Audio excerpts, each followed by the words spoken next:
अरावली बचा तो भारत बचेगा। अरावली पर्वत क्यों जरूरी है, जानिए वो सच जो कोई नहीं बताता। जब हम भारत के पर्वतों की बात करते हैं तो अधिकतर लोगों के मन में हिमालय आता है, लेकिन भारत की धरती पर एक ऐसा पर्वत भी है जो हिमालय से भी कहीं अधिक प्राचीन है।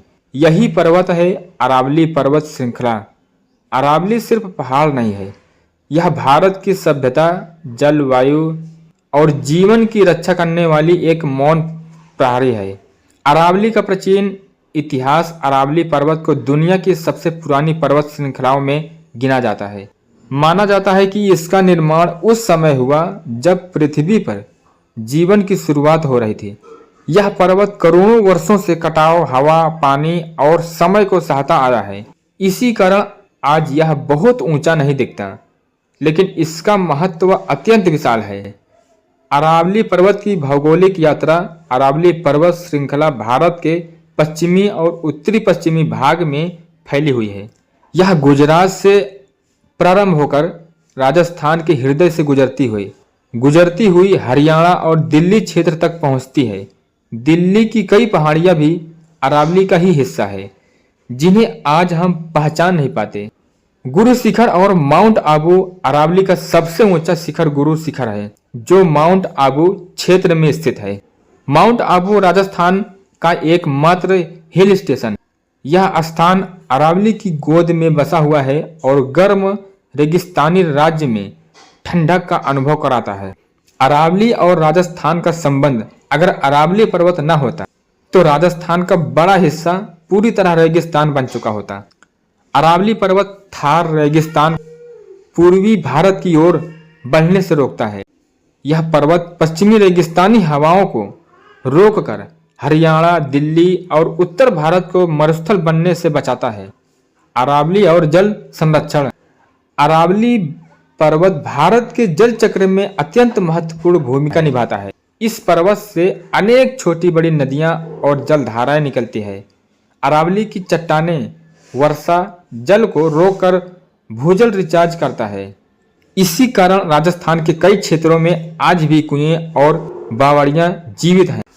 अरावली की वनस्पति। अरावली क्षेत्र में शुष्क और अर्ध शुष्क वन पाए जाते हैं। यहाँ खिजड़ी, धोक, बेर, नीम, पलास जैसे वृक्ष मिलते हैं। ये पेड़ कम पानी में भी जीवित रहकर पर्यावरण संतुलन बनाए रखते हैं। खिजड़ी वृक्ष को राजस्थान की जीवन रेखा कहा जाता है। अरावली का वन्य जीवन। अरावली पर्वत क्षेत्र कई जीव जंतुओं का प्राकृतिक घर है। यहाँ तेंदुआ, सियार, लोमड़ी, नीलगाय, सांप, मोर और अनेक पक्षी प्रजातियां पाई जाती हैं। दिल्ली और हरियाणा के अरावली क्षेत्र आज भी वन्य जीवों की अंतिम शरण स्थली है। अरावली और मानव सभ्यता। अरावली क्षेत्र में प्राचीन काल से मानव बस्तियां रही है।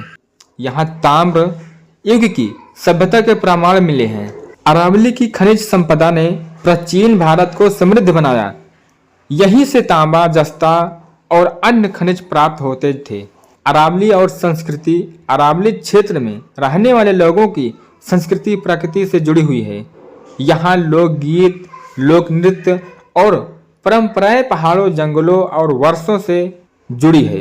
अरावली ने जनजीवन को संघर्ष, धैर्य और संतुलन सिखाया। अरावली पर खतरे। आज अरावली पर्वत गंभीर संकट में है। अवैध खनन, अंधाधुंध निर्माण, जंगलों की कटाई और शहरी विस्तार ने इसे कमजोर कर दिया है। दिल्ली एनसीआर क्षेत्र में अरावली का बड़ा हिस्सा नष्ट हो चुका है। अरावली नष्ट होने के परिणाम। यदि अरावली पर्वत पूरी तरह नष्ट हो गया तो जल संकट भयावह हो जाएगा। रेगिस्तान तेजी से फैलने लगेगा। दिल्ली और आसपास का तापमान और अधिक बढ़ेगा। वायु प्रदूषण और जलवायु असंतुलन बढ़ेगा। अरावली का संरक्षण क्यों जरूरी है? अरावली पर्वत सिर्फ एक भौगोलिक संरचना नहीं, बल्कि जल सुरक्षा, जलवायु संतुलन, वन जीव संरक्षण और मानव भविष्य की ढाल है। इसे बचाना मतलब आने वाली पीढ़ियों को जीवन देना। सरकार और समाज की भूमिका। कानून तो बने हैं, लेकिन जागरूकता सबसे जरूरी है। स्थानीय लोगों, युवाओं और विद्यार्थियों को अरावली के महत्व को समझना होगा। पेड़ लगाना, खनन रोकना और प्राकृतिक क्षेत्रों की रक्षा करना हम सबकी जिम्मेदारी है। अरावली से सीख। अरावली हमें सिखाता है कि ऊंचाई से ज्यादा अस्थायित्व तो महत्वपूर्ण होता है। जो समय की मार सह ले वही सच्चा मजबूत होता है। शांत रहकर भी कोई पूरी सभ्यता को बचा सकता है।